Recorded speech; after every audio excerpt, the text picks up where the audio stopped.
बार एक गांव में कृष्णा नामक व्यक्ति रहता था।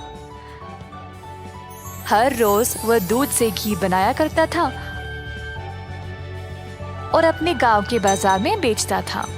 यही थी उसकी रोजी रोटी कमाने का जरिया। अपने शुद्ध और मजेदार घी के लिए कृष्णा बहुत मशहूर था।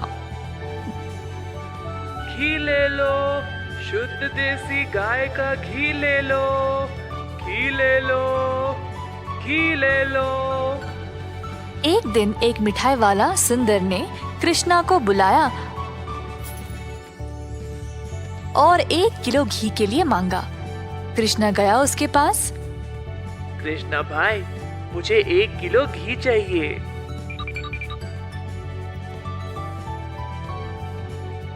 कृष्णा घी को तोलने लगा। जब सुंदर ने देखा कि घी कितना शुद्ध था, तो वह अपने आप को रोक ही नहीं पाया। सुंदर ने और घी लेने का निर्णय लिया। रुको कृष्णा, मुझे तुम 1 नहीं 2 किलो घी दे देना। पता नहीं बाद में बचेगा या नहीं। तुम्हारा घी सबसे शुद्ध है और मुझे स्वादिष्ट मिठाई बनाने में मदद करता है। ओ बढ़िया जी, धन्यवाद सुंदर साहब। ये लो आपके 2 किलो घी। सुंदर ने खुशी से घी लिया और फिर दोनों अपने अपने रास्ते चले गए। जैसे कृष्णा चलता गया, गांव के लोग उसको एक एक करके घी खरीदने बुला रहे थे।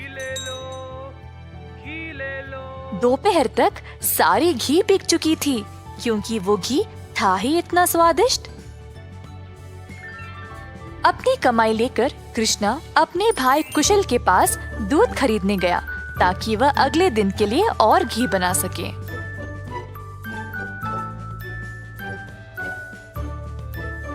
हर रोज कुशल देखता था कि उसका भाई बहुत घी बेचकर अच्छा पैसा कमा रहा था और उसका कारोबार दिन पे दिन और भी ज्यादा बढ़ने लगा। भाई, मुझे 5 लीटर दूध चाहिए घी बनाने के लिए। ओह, अभी तो मेरे पास नहीं है 5 लीटर। क्यों ना तुम शाम को आ जाओ, मैं तुम्हारे लिए बाजू में रखूंगा। कृष्णा के निकलने के बाद कुशल की पत्नी उसके लिए पानी लेके आई। देखा कमला, कृष्णा की तो किस्मत ही बदल रही है। दोपहर में ही इसने सारी घी बेच डाली और दूध के लिए वापस आया था। आप तो सारा दूध इनको ही दे देते हो ना, क्यों ना इस बार आप दूध में थोड़ा सा पानी मिला के दो। इस तरह हम भी ज्यादा पैसा कमा सकते हैं। कुशल ने अपनी पत्नी की बात मान ली और शाम को जब वह गाय से दूध निकालने गया, तो उसने दूध में पानी डालकर कृष्णा के लिए बाजू में रखा। अब कुशल रोज यही करने लगा। धीरे धीरे वह पानी की मात्रा और भी बढ़ाने लगा।